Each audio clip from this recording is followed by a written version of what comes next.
Aha! And we're back, part 2. Chinny's battery pack went. I record like 2 shows a day sometimes, and today was one of those days, so my battery pack sometimes gets away on me. But no, I've been, it was neat because I follow HR Jimmy Baker, who's a friend of yours. Good friend of mine. Yeah, and he actually shared your GoFundMe page. Yes. And hey guys, Miles has a GoFundMe page. Miles the Warrior McDonald. Go check it out. Contribute, man.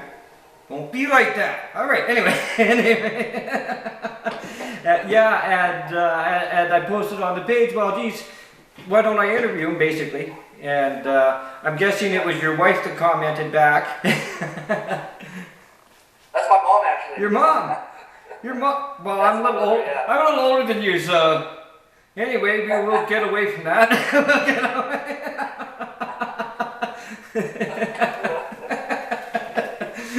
Your mom's okay looking, but anyway.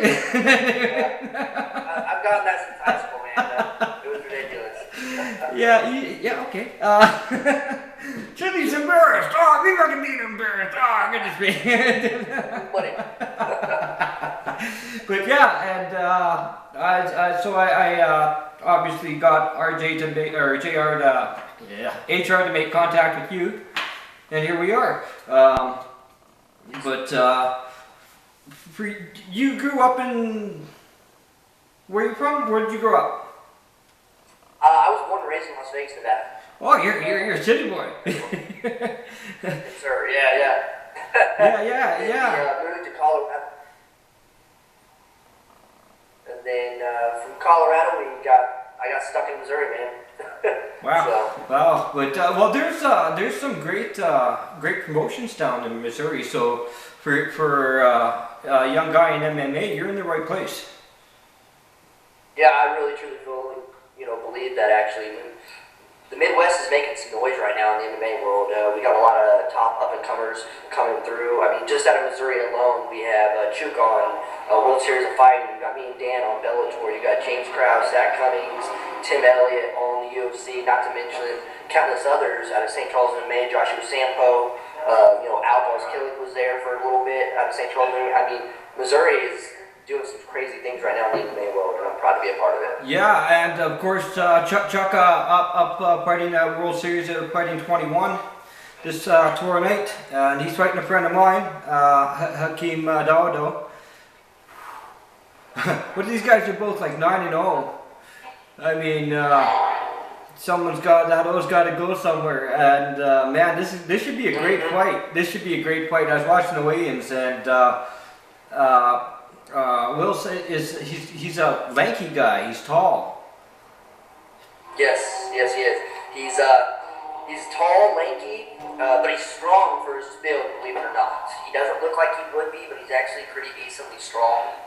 And they're both stand-up guys, so we'll see what happens. It could be a brawl, or someone doesn't like getting hit in the face too much by one another, then they may look to take it down. So we'll see where it goes. Yeah. I'm looking forward to it. Of course, I'm going for Chuka. Me too. I'll be cage side for that. Snapping pics and live vlogging from Outstanding. Yeah. If you got Periscope, you got Periscope? I do have that actually. Cool, man. I'll look for you. I'll add you on Periscope because I'll be live logging from there. I've got a few friends signed in on that card actually. People I talk with on a regular basis. So I'll be live logging with them, and I'll be live logging with Dean Panis, and I'll be live logging all over the place. So yeah, check that out. It'll be entertaining. Chinny's always entertaining. And yeah, but with Dawdo's so explosive. And if he can get inside, and he's such a technical guy. I don't know a lot about Chuka, but I'm about to find out. Yeah, you are. He's coming off a big win actually right now. He went into St. Louis actually for Rumble Time Promotions and was set up with Travis Draper, who's one of the hometown guys as well. he was pretty much a fight or two away from getting the call from Joe Silva for the UFC, is what the rumor was. And he's under Rodrigo Vaghi and Mike Rogers, who, like I said, got Josh Sampo and Lance Benoist, all those guys. And he went in there, and not only did he win, he actually dominated every single part of that fight. I mean, Draper just couldn't get nothing going, and it looked really bad for Draper.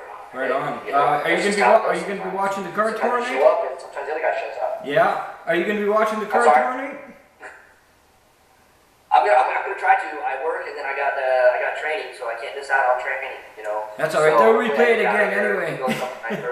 They'll replay that shit left and right, man. I know they always replay it up here in Canada on TSN2. It's usually who replays it. Actually, World Series of Fighting just signed a big deal with the Fight Network, which is pretty cool too. I've seen that big TV contract. Hopefully that doesn't take them away from Canada too much, because they come to Edmonton on a regular basis. Every few months we can, 3 to 4 months we can expect to see a World Series of Fighting card here at the moment, because they do quite well. Yeah, I can imagine so. Yeah, this is like we're like you up here in Alberta. This is just the right place to be for MMA. Where I live, we've got King of the Cage 69 Mach 3 coming up next weekend. I'll be cage side for that as well. So I got a busy schedule in the next month or so. It'll be a lot of fun. You got Havoc FC. Awesome, man. Yeah, I'm all over the place. And for me, it's a treat, because I get this show is something I just decided I wanted to do, because I didn't like the mainstream format that I was seeing out there. Everything's so freaking generic, it just drives me nuts. And me, I like to get to know the fighters. I like to get a feel for the guy I'm talking with. And I think the people that watch my show really appreciate that too, because we can talk left and right about what's going on inside the cage, but we can figure that out. We can see that for ourselves. Yeah. A lot of people, they want to know what makes the fighter tick. You know what I mean? I completely agree. Yeah. So what makes you tick, brother? Man, I'm a very mellow guy. I tell people that I cage fight, they're like, I sell cars for a living. That's what I do. And I get a customer, and we start talking and stuff, and they're like, so what do you do outside of this? And I'm like, I punch people in the face for a living. They go, huh? They don't realize it, because I don't ever get angry. I don't ever fight. I don't ever want to fight unless there's a contract involved. But I will say my opponent ticked me off pretty good in the last couple interviews he's had. I'm a very humble guy, and I don't take anything for granted whatsoever. And his interviews, I don't feel like he respects me. I think he's overlooking me, and I'm okay with that by all means. But at the same time, though, I feel as if we're fighting on the same card together. I've clearly done something right to get to exactly where you're at, but I've done it in half the time. So realistically, you should be showing me a little bit more respect than you are. But at the same time, though, I let my talking happen in the cage. I don't say I'm going to do this to you, or I don't say I'm going to do that to you. I get in there, I got one job, and to me, it's life or death in that cage. One of us is coming out alive. It's going to be me. I switch flips, and I black out all my fights. I don't remember any of them, even if they go to decision. I still don't remember it, because I keep that switch on, and I'm trying to kill you the entire time. Yeah. Yeah, I know most fighters I know personally are just mellow, great guys to be around outside, But I think that's the fighter lifestyle, you know what I mean? Most fighters I know don't have jack shit to prove to me or anybody else, unless I'm going to stand across the cage from them, you know what I mean? But people don't understand that fighting's a lifestyle. It's like, some guys like to jump on Harleys, some guys like to play hockey, whatever. But and it all becomes a lifestyle. It becomes part of who you are. And people just seem to miss the beat. That's just how you eat, live, and breathe it. When I go to hug people now, I automatically gamble grin. I don't know why.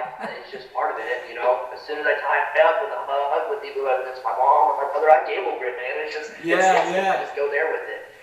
you know, and that's just how it is. But it's like you said, I don't have anything to prove. You know, I go to the bar with some buddies when I'm not in camp, and you know, some guy wants to get mouthy or be that guy. I'm like, hey, dude, let's just do a shot together. Why are we trying to knock each other's head off? Let's just go do a shot and go on about our nights. So, Oh man, I so laughed yesterday. My buddy Ryan Ford, who's the World Series of Fighting Canadian champion, and welterweight.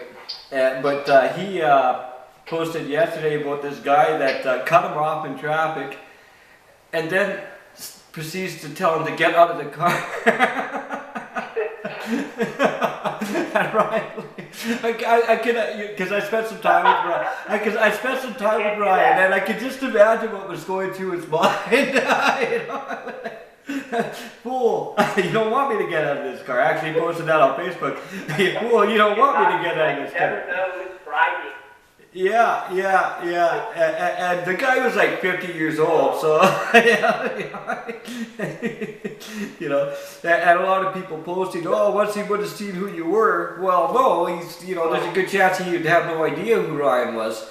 But you know, when he gets out of the vehicle, his build is going to tell you just messed up. But it's funny because, you know, of course Ryan could have sit down back in your car and putters away. Yeah. But I know guys that wouldn't do that. They would take the other route, you know. But those guys aren't fighters. Those are guys that got something to prove. You know.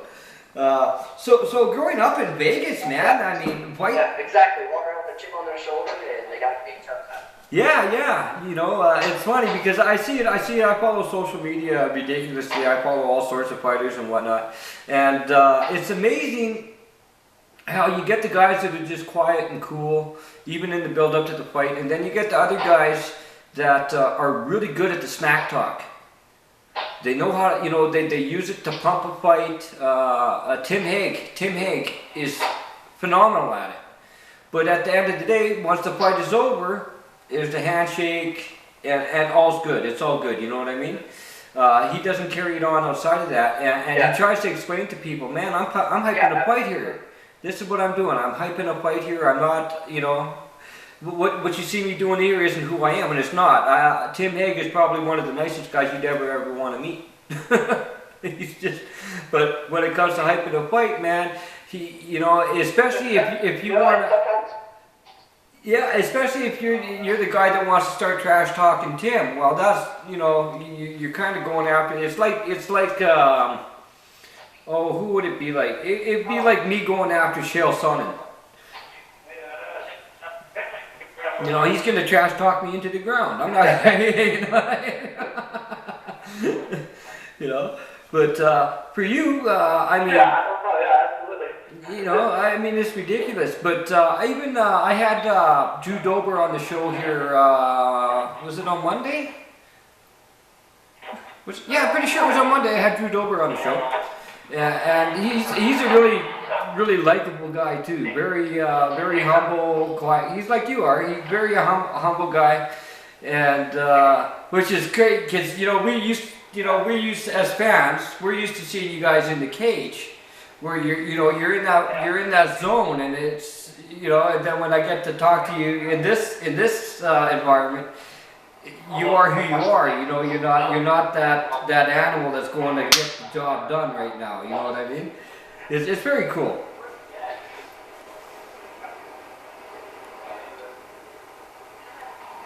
Are you you there? No, yeah, I completely agree, man. It's just so. Yeah, no, but I had some things pop up, and I'm not very computer literate, so I had to figure out how to close. Trust me, I had to learn this stuff at 40-some-odd years old, man. I'm pushing 50 now, so for me, it's, are you on Periscope? I'm like, what's Periscope? But I'm definitely on it now, though. And, but it's, you got to be so excited. I mean, you're fighting on such a big card. You're fighting on internationally televised card, man.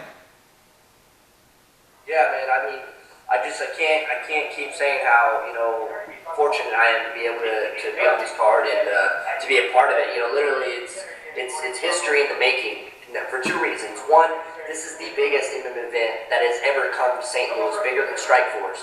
No one in a million years would thought this would have happened. Two, we're the first ever strawweight fight in Bellator. It's never been done. Yeah. So if you go online, it shows 125, but it's 115. I got my contract right here. It's 115. But you gonna frame that sucker? Oh yeah, I'm a frame it. Yeah, right on, brother. I'm a frame it. But I'm stoked and I'm fortunate, and I'm hoping to go out there and just really put on a show for the fans. That's what they want to see. 115. No one really knows what to expect out of our weight class. I do. Because no one's really heard of it, But I'll tell you right now, it's gonna be fireworks. It's gonna be bing, bing, bam. Don't blink, because if you blink, you're gonna miss something. That's just how it is. I love Scott Coker. The guy is willing to really turn things up. I think getting rid of Remy and bringing in Coker was the smartest thing that Viacom could ever have done. Yep. And I've always had respect for Coker back in the Strikeforce days, and he's a stand-up guy too, from what I understand. So. Yeah, I've never met him. I'm hoping. I'll meet him at weigh-ins, of course. And I'll talk to him for a second. I don't really want to bother him. I'd rather him want to talk to me after he knows my name. Right. And I gotta make a name for myself first. So it's all one step at a time. I don't mind taking the long, hard road. I've done it my entire life. So it's just and fighting to me is I don't have to fight because I had a chip on my shoulder. I don't have to fight because I had a rough home life. I don't have to fight because I need the financial stability. I simply fight because I love it. Because I want to go in there. We're modern day gladiators, and I want to go in there and I want to knock this dude's block off legally and not go to jail. There's no other feeling like it in the world. Yeah. I saw a couple of your Facebook social media posts regarding Connor. Connor, and you don't seem too impressed with the guy. Not real happy at him right now. I can honestly say you always go into every fight wanting to win and wanting to hurt the guy, but right now at this level and with I feel like the disrespect I've received, I'm purposely going in there to severely hurt him. Hospitalize him. It's not, he needs to, have the medic come in and look at him real quick. We need to get this guy on the stretcher. We need to get him in the back. Yeah, right on. Get him to the hospital now. Right on. That's where I'm at right now. The fans will appreciate that. The fans love that kind of thing. But I think, like you said, this being at 115 at strawweight, I think you guys are going to be very. We're going to have to really keep an eye on what you guys are doing, because I expect you guys to be moving like greased fucking lightning. You guys will be really moving. That's that, if it goes, not every fight goes as planned. Actually, no fight goes as planned. I can tell you, I've had close to 30, 40 fights between the Army, Annie, and Pro Career, and I've had maybe one fight go to plan. Every other fight, it doesn't. Once things start rolling and punches start flying, you got to kind of adapt and move on the fly, and that's hopefully I'm gonna stick to my game plan, but hopefully it works, and you're gonna like I said, you're gonna see fireworks. Well, what do they say? They say but they say everyone's got a plan until they get punched in the face. That's what Muhammad Ali said. Yeah. He's got a game plan to the face. So. Well, brother, best of luck, my friend, and thank you so much for coming on the show. Very cool. Hey, I appreciate you having me, man. I really, really do appreciate it. Ken Shamrock or Kimbo Slice? Man, I'm going with my gut, Ken Shamrock. I'm going with Shamrock too. But I'm going with Shamrock. I'm going with Shamrock. I'm going with Shamrock too. The guy's looking good, in good shape. In really good shape.